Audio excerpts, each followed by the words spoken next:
আচ্ছা আচ্ছা। দেখেন এই চাকটা কিন্তু একটা ব্যতিক্রম ধর্মী একটা জিনিস দেখলাম। এটা কিন্তু দেখছেন চাক কিন্তু যেমন চাক চুরি করে ফেলছে দেখেন। দোস্ত এটা মধু আছে না? দেখেন মতো কিছু আছে। মধু আছে। এই যে এই চাক যে যখন আপনাদের একটা প্রশ্ন থাকে না, মৌমাছি কিন্তু প্রাকৃতিক ভাবে এমনই চাক করে, মমের তৈরি এমনই চাক তৈরি করে। তো আমাদের বক্স এরকমই মম চাক তৈরি করে রাখে, আমরা ফলস চাক বলি। এই ধরনের চাক আমরা দেখলে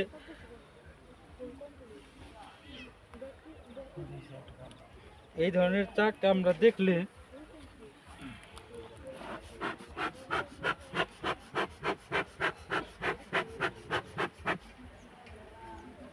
এই ধরনের চাক আমরা দেখলে আমরা এগুলা ভেঙে দিই, ঠিক আছে?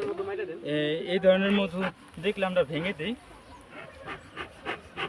এই বক্সের মৌমাছি একটু উত্তেজিত, তো আমাদের একটু সাবধানে কাজ করতে হবে। তো আমি এটা থেকে কিন্তু বুঝলাম মৌমাছি এখানে কামড়াতে পারে, এই জন্য আমি সতর্ক হয়ে গেলাম। তো এই ধরনের চাক আমরা দেখলে আমরা কিন্তু এগুলো ভেঙে দিই। মৌমাছি কিন্তু এটার মধ্যে অলরেডি ডিম দেওয়া শুরু করে দিচ্ছে, দেখেন এটার মধ্যে ডিম দেওয়া শুরু করছে, এটার মধ্যে মধু রাখা শুরু করছে। যদি আমরা এগুলো না ভাঙতাম তাহলে কিন্তু এটার মধ্যেই ডিম বাচ্চা দিয়ে দিত। যখন কি ডিম বাচ্চা বড় হয়ে গেত তখন এটা আমাদের ভেঙে ফেলাটা আমাদের জন্য কিছুটা হলো কষ্ট লাগতো। এই জন্য আমরা শুরুতে আমরা ভেঙে দিই।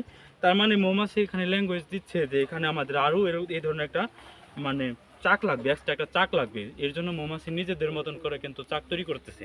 তো এগুলো ভেঙে দিয়ে আমরা কাঠের এরকম একটা ফ্রেম দিয়ে দিব, ওইটার মধ্যে মৌমাছি চাক তৈরি করব। আর ওইটার মধ্যে যদি চাক তৈরি করে তাহলে আমরা ওই যদি হারভেস্টার আছে, হারভেস্টারে আমরা মধু সংগ্রহ করা আমাদের জন্য সহজ হয়। যার কারণে আমরা এইগুলো ভেঙে দিই। এটাকে আমরা মৌচাষবিদ্যা আমরা এটাকে ফলস চাক বলি আর কি। এই ফলস চাকগুলো আমরা ভেঙে দিচ্ছি। ফলস চাকের মধ্যেও কিছু কিছু মধু হয়েছে, এটার মধ্যে কম হয়েছে, তো কিছু মধু হয়েছে। মধু যেগুলো হয়েছে ওইগুলো আমরা আপনাদেরকে খেতে দেবো। যেগুলো মধু আছে পাতলা,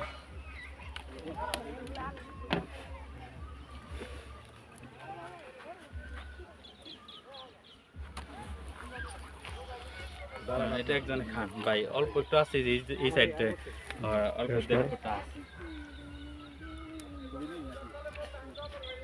কেমন মধু? খুব ভালো, সুস্বাদু।